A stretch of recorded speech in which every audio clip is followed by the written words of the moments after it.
On a Tuesday afternoon in September 2025, 46-year-old Paul Farrelly was driving a black VW Crafter van along the East Lancashire Road in Liverpool when blue lights appeared in his rearview mirror. It was a routine traffic stop, or so it seemed, but what officers would discover hidden inside that van would become one of the most significant drug busts in British history. Nearly a ton of ketamine, with a street value of £17 million, concealed in a way that police investigators had never seen before. And the reason police pulled him over? Well, that's where this story gets interesting. This is Thomas Sullivan with another true crime story that will make you say, what was he thinking?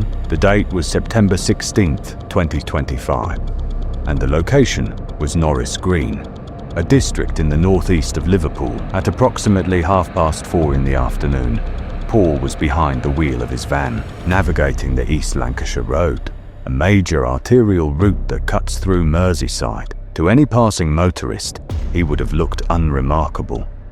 Just another tradesman in a commercial vehicle, perhaps heading home after a day's work or making a delivery. The East Lancashire Road, known locally as the East Lancs, is one of the oldest and most significant routes in the northwest of England, built in the 1930s as one of Britain's first major trunk roads. It was designed to connect Liverpool with Manchester, cutting through the heart of industrial Lancashire. Over the decades, this 17-mile stretch of tarmac has seen everything. Freight lorries hauling goods between two of England's greatest cities, commuters racing to work, and yes, criminals using its well-travelled lanes to move contraband. The road's history is intertwined with smuggling. Liverpool, after all, has long been a gateway for illicit goods entering Britain. From its docks, drugs, weapons, and counterfeit products have flowed inland, and the East Lancashire Road has served as one of the main arteries for that flow. Police have conducted countless operations along this route, intercepting everything from cannabis shipments hidden in furniture to cocaine concealed in engine compartments.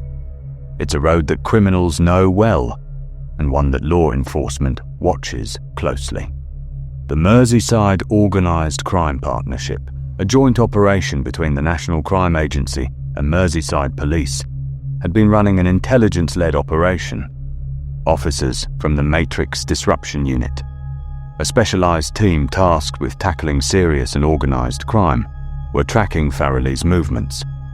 They had reason to believe something wasn't right. When officers signalled for him to pull over, he complied. He brought the black VW Crafter to a stop at the roadside. But as the officers approached, they immediately noticed something. Farrelly was nervous. Not just the typical unease someone might feel when stopped by police, but visibly, extremely nervous. His hands were shaking. His responses were hesitant. And that nervousness gave the officers all the justification they needed to take a closer look at what was inside his van. The officers opened the rear doors of the Crafter van, and what they saw was immediately suspicious. The cargo area was loaded with 22 large industrial sacks, the kind you might see on a building site or in a warehouse. Each one was filled with a white, powdery substance. Stacked beside them on a wooden pallet were several kitchen countertop panels, thick slabs of what appeared to be worktop material, all secured together with a ratchet strap.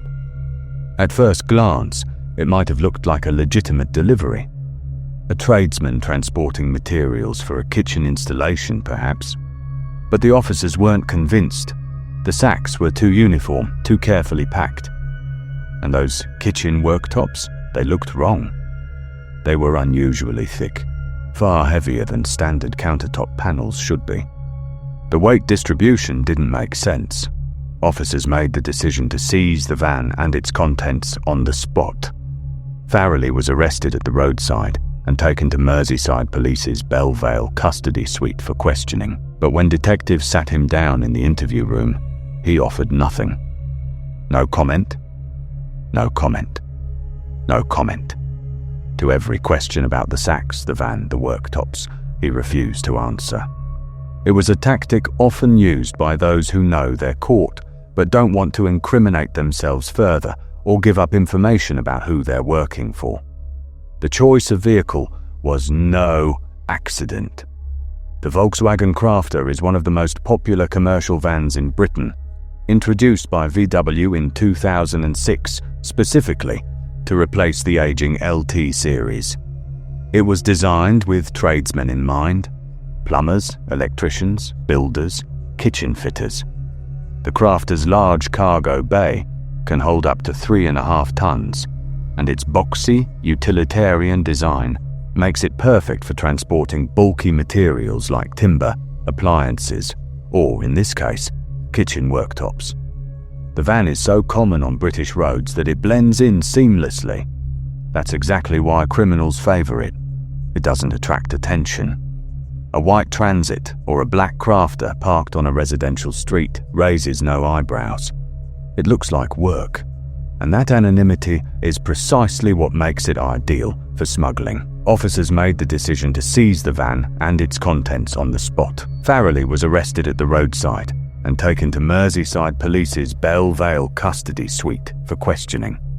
Belle Vale is located roughly 4 miles south of Norris Green in the Gateacre area of Liverpool. It's one of the main custody facilities for Merseyside Police, a purpose-built complex designed to process and hold suspects awaiting charge or interview. The journey from the traffic stop to Belle Vale would have taken less than 15 minutes. But for Farrelly, it marked the beginning of what would become a very long ordeal. While Farrelly sat in his cell offering no answers, his van was taken to a secure facility for a more thorough forensic examination. Investigators began by testing the white powder found in the 22 sacks. The results came back quickly. The powder tested positive for ketamine, which is classified as a Class B controlled substance in the United Kingdom. Now, this is a drug that has surged in popularity on the streets in recent years. But the investigators weren't finished. Those kitchen worktops still didn't sit right.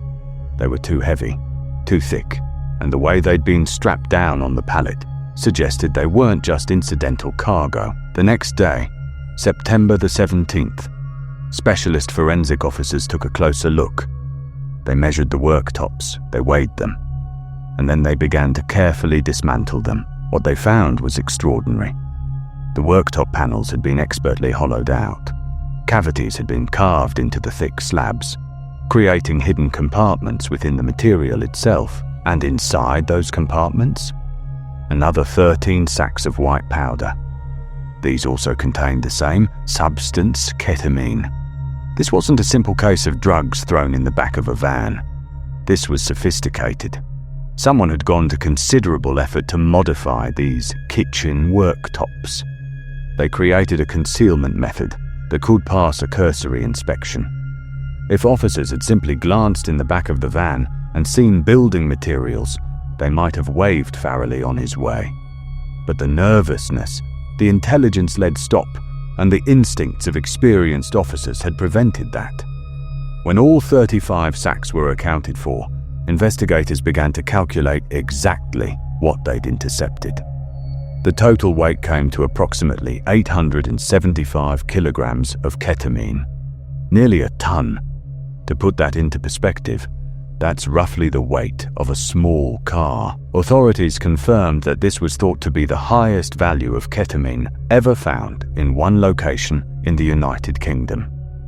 One of the largest seizures of the drug in British history, both in terms of quantity and monetary value. Detective Chief Inspector Tony Roberts of the Organised Crime Partnership called it exactly that. One of the largest seizures of ketamine ever in the UK. Most ketamine busts involve a few kilograms, perhaps tens of kilograms at most, but 875 kilograms. That's a commercial scale operation. That quantity represents millions of individual doses, enough to flood the streets of multiple cities. And it was all packed into one van, driven by one man, on one Tuesday afternoon in Liverpool. The significance wasn't lost on investigators. Ketamine has become increasingly popular as a recreational drug. particularly among young people in clubs and at festivals. Many view it as a relatively harmless party drug, but law enforcement were quick to dispel that myth. Ketamine abuse can cause serious, sometimes permanent health damage. Severe bladder damage requiring lifelong medical treatment, urinary tract issues, cognitive impairments, and addiction. This isn't a substance to be taken lightly. With all this overwhelming evidence, police could now charge Paul Farrelly, just one day after his arrest. The charge was possession of a Class B drug with intent to supply. This is one of the most serious drug trafficking offences in British law, carrying a maximum sentence of 14 years imprisonment. The following day, September 18th, Farrelly was brought before Liverpool Magistrates Court for his first appearance. And here's where things took an unexpected turn. He pleaded guilty. At the first opportunity, without hesitation, Farrelly admitted his guilt. For someone caught with £17 million worth of drugs, this was telling. There was no attempt to deny it, no claim that he didn't know what was in the van, no argument that he'd been set up. He knew he was caught, and he knew the evidence was irrefutable. That guilty plea would later work in his favour when it came to sentencing, as British courts offer a reduction in sentence for those who plead guilty early, sparing the time and cost of a trial. But it also raised questions. If Farrelly was willing to admit his role so quickly, what did that say about his position in this operation? Was he protecting someone higher up the chain? Or was he simply a man who knew when the game was up? The case was sent up to Liverpool Crown Court for sentencing on October 23rd, 2025. Just over a month after his arrest, Paul Farrelly appeared via video link from custody to learn his fate. And it was during this hearing that the full story finally emerged. Farrelly wasn't a drug kingpin. He wasn't the mastermind behind this operation. He was a courier, and more specifically, a drug-addicted courier working under duress. The court heard that Farrelly had been struggling with a cocaine addiction.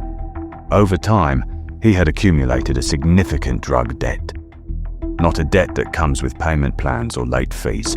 He owed money to people higher up in the supply chain, dangerous people, and he had no way to pay it back. So he was given an option. Transport this shipment of ketamine, and the debt would be cleared. It's a story that plays out more often than the public realizes. Organised crime groups deliberately get vulnerable people hooked on drugs. They exploit that addiction to turn them into workers. Couriers, lookouts, stash house minders. People who are expendable. People who can take the fall if something goes wrong.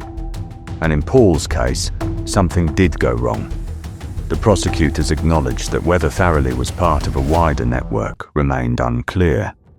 He was heavily involved, certainly, but likely not at the top of the chain. The judge, considering all the facts, had a difficult decision to make. On one hand, this was an unprecedented quantity of ketamine, 875 kilograms, £17 million, a haul that could have caused immeasurable harm on the streets of Britain. On the other hand, Farrelly was not the organizer. He was a man trapped by his own addiction, coerced into taking on a role that would ultimately destroy his life. And he had pleaded guilty at the earliest opportunity, showing at least some acceptance of responsibility. The sentence handed down was 5 years and 4 months, 64 months total, a substantial prison term, but notably lower than what might have been expected for someone caught with such a massive quantity of drugs. Had Farrelly been identified as the ringleader, as the person orchestrating this shipment, he could easily have faced 10, 12, even 14 years. But the court accepted that he was a courier under direction, exploited by those above him. The early guilty plea earned him a reduction, as is standard practice in British sentencing guidelines. Still, over 5 years in prison is no small punishment. For Farrelly, it means years away from his family, years locked away, and a criminal record that will follow him for the rest of his life. The prosecutor emphasized one key point in their remarks. this quantity of ketamine will never make it onto UK streets. Thanks to the work of the Organised Crime Partnership, 875 kilograms of a dangerous drug had been taken out of circulation. Countless lives have potentially been saved from the harm that ketamine can cause. But here's the thing. Paul Farrelly's imprisonment doesn't mark the end of this story. In fact, in many ways, it's just the beginning. Because while Farrelly sits in a cell serving his sentence, the people who organised this shipment, the ones who hollowed out those kitchen worktops, the ones who sourced the ketamine, they are still unidentified and walking around making more deals. The National Crime Agency and Merseyside Police made it clear that their investigation is ongoing. They're working relentlessly, in the words of Detective Chief Inspector Tony Roberts, to identify and arrest the organised criminals behind operations like this. The investigation didn't reveal where Farrelly was heading that afternoon when he was pulled over on the East Lancashire Road.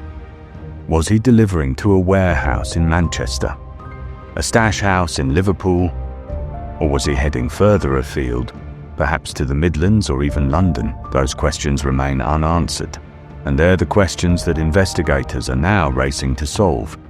The Crown Prosecution Service publicly thanked the Organised Crime Partnership for their work on this case, calling it a victory for community safety.